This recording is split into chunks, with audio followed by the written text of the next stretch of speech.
All right. We are finally all ready to go. Hello, everybody. Thank you for being here. This is our April meeting for CRG. Uh, we have a decent amount of updates and good stuff to show you guys. So since we kind of started late, we'll jump right into it. But we have a presentation from one of our members, Zoya, on non-immune hydrops fetalis. Go ahead and take it away. Okay. So I just wanted to give kind of a reason for why I wanted to do this specific presentation. While I was in a family medicine clinic, we had a very young patient come in who had basically been bouncing around emergency rooms. And during one of the emergency room visits, they had suspicion for this. And so she was eventually brought into the family medicine clinic and then referred out to MFM. Um, so it was one of those cases where, because it's such a young patient, they hadn't really been doing any of their regular ultrasounds or any of the keep up for prenatal care. So I just wanted to go over kind of how this would be assessed for, and then what are possible treatment options. Am I able to advance this myself, or does it? Okay, there. Yeah. Yeah, So you're good. yeah, sorry. Uh, I've just set it up as what the condition is, what ultrasound findings, and we can go through all the different aspects of it as well. So hydrops fetalis generally is defined as any abnormal fluid collection in a minimum of two anatomic locations. So the idea is that it's basically dysregulation of fluid movement between the vascular interstitial space, and it has immunologic or non-immunologic causes. The one that we're taught to really assess for is the immunologic cause, because of RHO incompatibility between the mother and the fetus. But since 1968, because we have rho gamma to give to patients, and we can test all this stuff in the early first trimester, a lot of the cases that we see now on both in the ED and in obstetricians' offices are actually non-immunologic, and generally it's discovered either incidentally through a normal prenatal sonography, or it's found because the mother is having uterine size that's a lot greater than gestational age, and they're having like increased swelling, increased edema, all these different things. So it's not uncommon. It's found in about 1 in every 2,000 pregnancies, but the mortality rate is quite high if it's not treated for. So it's up to 60% perinatal mortality. So that can mean anywhere up to 1 year after the delivery of the fetus. So like I said, the ultrasound findings, so diagnostically, the way that they would diagnose hydrops fetalis is just you can have ascites, pleural effusion, pericardial effusion, and then generalized skin edema of the fetus, which they define as having skin thickness greater than 5 millimeters. Having any two of those would make it a case of hydrops fetalis, and then other findings that they often have but are not necessarily diagnostics are the placental thickening and then polyhydramnios. So these are just some ultrasound imagings. The first one is of the fetal thorax. So the green asterisk shows the ascites. It doesn't look enormous in this ultrasound imaging, and then there's also some skin edema that's pointed to by the red arrows. For the reason for this specific ultrasound finding is because the patient has tracheal atresia, so he or she is not able to swallow the amniotic fluid, and so it's just building up. And then they have another ultrasound on the right side, also of the fetal abdomen. Here, you can probably notice that the ascites is a lot less compared to the first image, but the skin edema is much, much greater. So you can see that there's a lot of just fluid caught up in the fetal skin. So etiology is kind of multifactorial. The most common is chromosomal or monogenic abnormalities. So chromosomal would be like Down syndrome, Prince Edward syndrome, and monogenic abnormalities are any one gene variance that's causing abnormalities. So the reason those ones are relatively easy to test for. We're able to do some sampling of the fetus, and basically all those causes are associated with different anomalies of the cardiovascular system, dysplasia of the lymphatic system, and then also abnormal, production of red blood cells and white blood cells. Fetal infections, I think it's very ingrained in us to think of like parvovirus, especially for hydrops fetalis. And it's because it causes anemia, cell damage, and then increased capillary permeability. And then cardiovascular problems can just be, they don't have to be necessarily connected to a genetic abnormality. And then a certain amount of cases, I want to say it's about 10% of the cases that appear, there's either extra cardiac causes or it's unknown cause.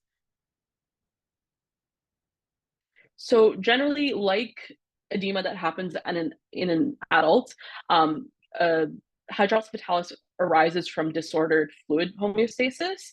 And so basically, there's obvious fluid accumulation happening within the fetal body cavity. It can happen because there's either increased interstitial fluid or there's a decrease in lymphatic return. Um, Fetal circulation is a lot more vulnerable to these fluid imbalances because there's relative high capillary permeability. So even though fetal interstitial space is 10 times more compliant than in adults, a lot of fluid can accumulate before we actually notice any changes in the interstitial pressure. Lymphatic flow is also greater for the fetus, but because of the way the circulation is set up, even small increases in fetal venous pressure will cause an even further decline in lymphatic flow and allow for the accumulation of the fluid. So this is just a table I took from the linked article that I had sent. So basically just talking about how these different mechanisms will result in the hydrops fetalis. It's like I said, it's very similar to how it results in an adult, where if you have cardiac failure, you have a buildup of increased central venous pressure, or if you have hepatic failure, you have high plasma oncotic pressure because you're no longer producing albumin appropriately. All of these would increase interstitial fluid and it causes the hydrops fetalis. Same thing if for some reason you have lymphatic dysplasia. So, for example, we think of lymphatic dysplasia often in Turner syndrome, for example. You have decreased lymphatic flow. A lot of the fluid will just build up, and then you'll be able to see that on ultrasound. So when we're assessing patients for hydrops fetalis, the clinical history becomes very important before we move on to the more testing aspect of it. So for past medical history, specifically of the mother, we want to ask if there's been previous miscarriages or previous cases of hydrops fetalis in their prior births. If there's a family history of consanguinity or genetic syndromes, all of those might point us to a specific etiology. And then, of course, for viral infections, we want to do a thorough history for illness, travel, infectious contacts, etc. Maternal status is really important. There's a relatively rare syndrome called mirror syndrome that affects patients with hydrops fetalis, and it mirrors very closely to preeclampsia. So a lot of the subjective symptoms are very similar to preeclampsia, and then so are the labs. So we want to check maternal status. Like preeclampsia, it's quite dangerous, so we want to be following the mother quite closely. And then objective signs are a part of like any good physical exam. So you would do the abdominal exam, check for hyperreflexia. We can do the labs for CBC, LFTs, coagulation, and then hemoglobin screen, basically. So for fetal investigations, the things that we generally test for is first, we would probably rule out immune causes. So we would do the indirect Coombs test and then also the Betke-Kleihauer test for fetal and maternal transfusion. Since we're specifically concentrating on non-immune causes, there's also a variety of tests that can be carried out for the fetus. So we can do fetal DNA to look for chromosomal or monogenic abnormalities, fetal hemoglobin. Pleural tap can test specifically for virology as well as for protein concentration and cell count to test if the fluid that's being accumulated is exudative or transudative. Same thing for that. We can do that for ascites as well. That can be highly specific because certain elevations in lab values can tell us that it's a specific etiology. So elevated GGT generally means that there's a bowel perforation that's causing the ascites buildup, versus low total protein can suggest that it's urinary ascites, and it's because that the fetal urinary system is compromised. A pretty common investigation that patients might opt for is amniocentesis. It's highly specific, so because you can do a lot of different tests on it, but it is pretty invasive. So some patients are not going to wanted to take that extra risk.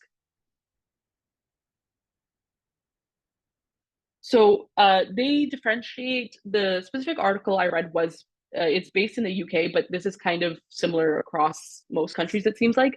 So they will do evaluations based on trimester. First trimester, because there's not a lot of flow between the placenta of maternal red blood cells to fetal red blood cells. There's not mixing in the first trimester up till about 18 weeks.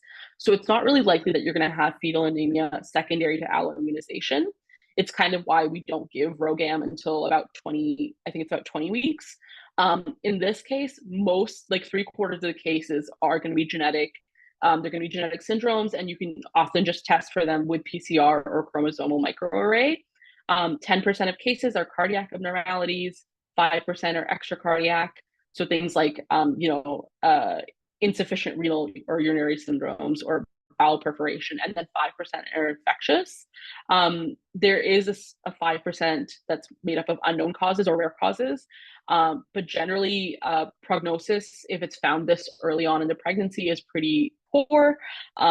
Anything that's found before 14 weeks of gestational age tends to end in miscarriage about 2/3 of the time. And then the third that do survive to term or preterm delivery, 40% of those babies will die in the neonatal period, so within the first 4 weeks of life. So this is the flow chart they have is very specific for like the NHS in the UK, but it's very similar to how we would carry out this assessment based off of our own state to state guidelines. Obviously, the difference state to state could be that maybe the patient doesn't have the option to terminate. So in this case, once the hydrops fetalis is suspected, either through labs or through basic sonography, the patient is referred for higher level sonography. So one, they want to confirm the fetus is viable and to see if the diagnostic criteria is met for hydrops fetalis. You can do a first trimester anatomy scan, visualize the heart and the chambers of the heart, since the heart often is it's not fully functional, but it's formed by about 8 to 10 weeks of the pregnancy. So that can help us rule out if it's a cardiac cause. And then you can also visualize the placenta, and you can use the placenta to do chorionic villus sampling. At this point, patients can, either decide to go on with further testing and, really come down on the etiology, or the patient might decide, I don't want to have further testing, or they might decide that I want to terminate regardless. So if they do want to continue testing, like I said, the chorionic villus sampling is available. There's PCR and the chromosomal microarrays looking for genetic abnormalities. And then obviously there's an infection screen as well for virology. So the big difference between first trimester and second and third trimester is that now second and third trimester diagnoses generally, one, have a better prognosis, but there's also a higher chance of being able to intervene. So treatment is generally based on if it's immune anemic, non-immune anemic, or non-immune non-anemic. So immune anemic is things like the Rho alloimmunization. Ideally, most patients are seeing their doctors early enough that that's not even an issue. But for patients who have poor follow-up care, who are recent immigrants or who've had interruptions in their care, they might have the case of having the alloimmunization happening, which is causing the immune anemic. Non-immune anemic, for example, if you have parvovirus, that could cause fetal anemia, and that's a non-immune cause. And then non-immune, non-anemic is things like cardiac. So basically, you assess for the anemic status first, because if it's anemic, regardless of the cause, you can treat it with in utero transfusion. So you would look for maternal red blood cell antibodies, and then also you can do an ultrasound assessment. The key diagnostic feature they often look for in anemia is fetal middle cerebral arteries, peak systolic pressure being 1.5 times the median.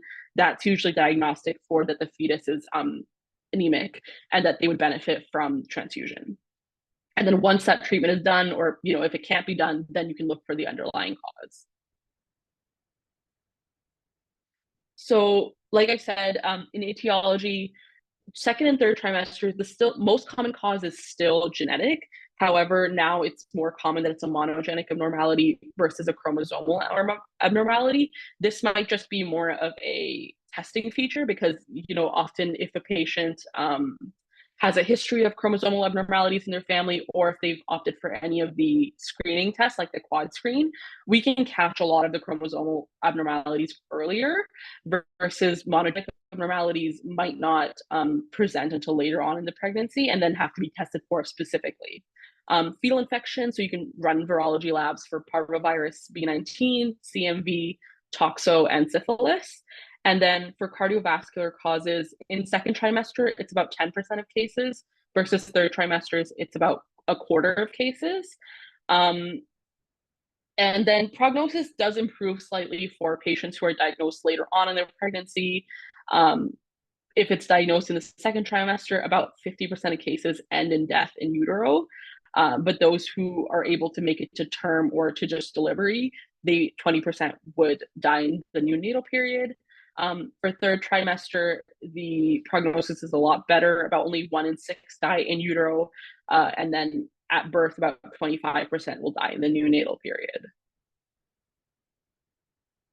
So it's a very similar flow chart. Same thing of there's a bunch of assessments that can be done.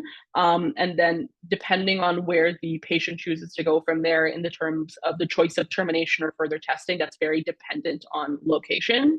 Any patient that presents with possible hydrops fetalis is immediately assessed for that for anemia via the middle cerebral artery Doppler. Like I said before, there's a very specific cutoff of if it's the peak systolic pressure is 1.5 times higher than the upper limit. That would be confirmatory for anemia. Same thing, you would do a level 2 or level 3 ultrasound assessment. So it's the same idea as to confirm viability of the baby and to diagnose hydrops fetalis. You can do much more detailed anatomy scans later on in the pregnancy. So you can do a fetal echo, you can do a skeletal survey, you can estimate the fetal size, and you can also actually examine the placenta. Patient will be treated for anemia if possible, and then if they want to continue on, there's a lot of the similar testing of amniocentesis, PCR, and infection screening that's available to them. But then there's also a little bit more invasive testing or treatment that's available once the patient etiology has been identified. Excuse me. So this is the one that's probably more common, especially if the patient has the fetus has been identified as having anemia. So it's in utero transfusion. It's indicated between 18 and 35 weeks. Prior to 18 weeks, the anatomic structures are too difficult to access, and if the fetus has made to 35 weeks, it's better to just induce or wait for delivery and then just perform the transfusion postnatally. The fetal access sites include the umbilical vein, the peritoneal cavity, the umbilical artery, and heart. And generally, the red blood cells, if the mother is, a match, they will try to give maternal red blood cells after trying their best to kind of strip them of the antibodies and doing leukoreduction. If that's not possible, there are fetal blood banks that can be accessed for the transfusion. Other types of therapy, I didn't really want to go into high level into this, but basically there are some other therapies, and of course they're going to be based off of what is the etiology. So they had a picture of shunt insertion and deployment for one of the cases, but basically this would be a case of where there's just more amniotic fluid than is appropriate. So for example, if a patient had posterior urethral valves and their urinary system's not working, or if they have tracheal atresia and the amniotic fluid is building up, then a shunt that's placed in the maternal abdominal cavity can drain some of that excess fluid. You can also do in utero valve replacement. A lot of these are very specific to how bad is the hydrops fetalis, is the surgery or the treatment, even really feasible, and then also the goal is basically to get the baby and the mother to about 35 weeks, and then to prioritize delivery and to do all the treatments then outside the womb. So for maternal complications, so like I said before, a lot of the times this does cause polyhydramnios. So you have a mother who will have generally a uterine the uterus and the maternal abdomen will be larger than expected for their gestational age, and often this can actually cause preterm birth. So if there's significant discomfort in the mother, or if there's significant other conditions that are being affected, we can often offer amnio reduction. So there's limited evidence that this really reduces the likelihood of preterm delivery or improves outcomes, and it is associated with risk. So there's the chance of premature rupture of membranes, preterm labor, and placental abruption. So mothers can be offered that option of amnio reduction. The risk also includes the fact that if the etiology that's causing the elevated amniotic fluid isn't really treated, the amniotic fluid will reaccumulate and require a repeat procedure each time you're having that same risk of premature rupture of membranes and preterm labor. The other option is to treat with prostaglandin inhibitors, so indomethacin, and you just stop that at the 32 to 34 week mark to just ensure that there's no fetal kidney damage. And then this is a relatively rare syndrome, maternal mother mirror syndrome. It's associated with placentomegaly. So generally, they define placentomegaly as if the placenta is greater than 4 centimeters, I think, in the second semester, and greater than 6 centimeters in the third trimester. So the mother's physical state will mirror that of the fetus. So she's also presenting with new onset edema, hypertension, and proteinuria, which sounds very similar to preeclampsia. Versus preeclampsia has the hyperreflexia and there's hemoconcentration, versus in mirror syndrome there's hemodilution and anemia because there's so much intravascular volume. Treatment is similar to preeclampsia. It's either delivery or termination of pregnancy. And then these are just the different articles that I referenced. All right, do we want to open it up for some questions and discussion?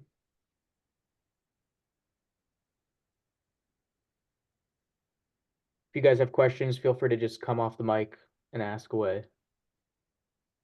Zoya, could you go back and tell us a little bit about that first patient again that kind of inspired this? Yeah. So, without any details, this was like a 17-year-old female who was pregnant with her first baby. She was, I want to say, about 22 weeks along, and she had been in and out of the ER for spotting, and then also an ascending kidney infection. So the patient basically, the reason she visited her regular family doctor was to follow up from the hospital, and at that time they it seemed she was fine in the family hospital. She doesn't seem like she's greater than gestational age for uterine size, but she hadn't had her second trimester ultrasound screening, so they referred her for the ultrasound screening. And at that point, they did the ultrasound screening, and the doctor immediately got a call saying that there's some, worrying findings, that you need to get the patient back in for further testing and for further evaluation. So part of the issue with this patient was that she was just very difficult to pin down. So they did manage to get her in for a referral to maternal fetal medicine. They assessed her as well. They did confirm hydrops fatalis for her, but they weren't able to do any further investigations on what was the cause. Just based off of anatomy scans and everything, there wasn't any specific cardiac or, like structural cause that they could find. And they hadn't finished doing all the infectious screening. So unfortunately, that patient, as far as I know, was just lost to follow up. It seems like both MFM and her family medicine doctor had tried to reach out to her multiple times. So I really don't know what happened in terms of outcomes, and also that patient wouldn't have delivered yet.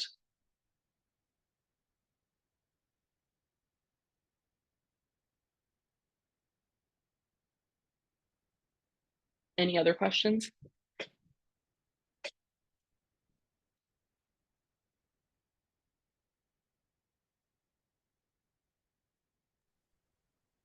All right, if there's no other questions, thank you very much, Zoya. Thank you very much, the doctor, for being here.